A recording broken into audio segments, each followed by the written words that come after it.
Beating the rush hour, probably one of the hardest things to do in Lagos. With an estimated 6 million commuters on Lagos roads every day, extreme congestion continues to be a major frustration. Adding salt to the wound, the recent fuel crisis has seen petrol prices shoot up, creating serious traffic jams and inflating transport fares. And though there has been massive investment in the upgrading and renewal of roads around Lagos and launching of new bus services, there is no argument that the government needs to divert commuters off the roads. But beating the rush hour may not be so difficult anymore. Water transport is now an option in Lagos. But unlike years ago when it took up only 1% of transportation, the medium is coming to life again.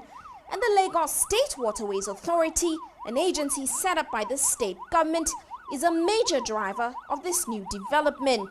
LASWA was created as a regulatory body to ensure that the infrastructures are in place to encourage those who want to come into ferry services and water transportation. And some of the things LASWA have been doing is, one, register all the boat operators that are on our waterways so we know where we are and what we have, license the ferry operators to commence operation of ferry services, ensure safety on our waters. The list of its responsibilities is long. LASWA isn't only responsible for the dredging and channelization of the waterways, but it also cleans up these waters, not only of the trash, but also illegal activities. The agency also prevents serious incidents such as fires. Before we came into being, the waterway was so polluted in the sense that there was no safety, no regulation. But today, if you look around, you see people putting on their life jackets. This is one of the innovations of this administration by putting up LASWA. LASWA also is to look into putting up jetties. When I mean jetties, jetties are the landing pads to disembark and take people on and off, And also we have the bigger terminal. The other aspect of it is also to create dredging systems, channelization.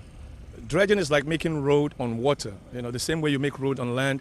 When you dredge, you allow for bigger ferries or boats to go back and forth. But how far have these projects gone? And are they ready for the average Lagosian to take advantage of? You got to realize that 90% of Nigerians don't know how to swim.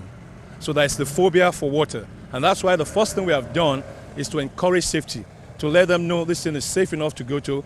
These are the conditions we have in place to say, for safety, i.e. security. As you can see, we have on water now. We have established a waterway security system. The government position is that we're only going to put in place infrastructures. We want the private sector to come in, buy their boats and come and operate. And that's what we've done so far. We agreed to get onto one of their patrol boats to see the changes for ourselves. And it is evident that there are major changes on the waterways in Lagos. Visible to the naked eye is the fact that everyone on a boat or canoe is wearing a life jacket, something that was non-existent before. But more interestingly is the presence of new private ferry operators who carry both people and cars across the water. LASWA has seen more private sector participants coming into the sector as they realize that the government is serious about the development of water transport. Presently, we have 5 operators. You have CityLink, Metro Ferry, Seacat, Tarzan, and also Fiki. They currently operate our waterways. We've also licensed a few others, but we've realized that the problem they're having is financial. And that is one of the things we have coming up this year, to bring in the bankers, to educate them and encourage them to support these people for us to develop the waterways operation. Right now, we have about 10 other companies that have been issued provisional license to operate. But the problem has been funding because, boat operation is capital intensive. Going around the city in the boat, we realized that a journey that would normally take 2 to 3 hours took us only 15 minutes by water. And it is also guaranteed to take huge pressure off the roads. I can guarantee you in the next 9 months, we'll definitely have 15 to 20% of the road.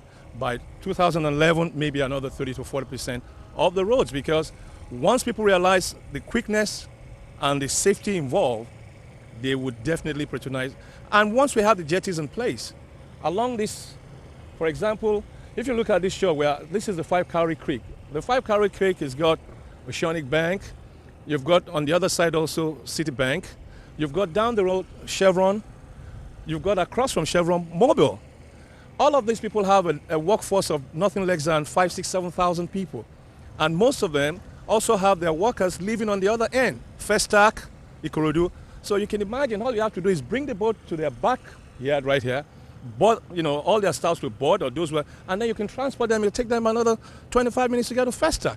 Also evident is the fact that big corporations like Shell, MTN and Julius Berger have been tapping into the vast benefits of this medium, preferring to transport their staff by water, cutting their journey in half.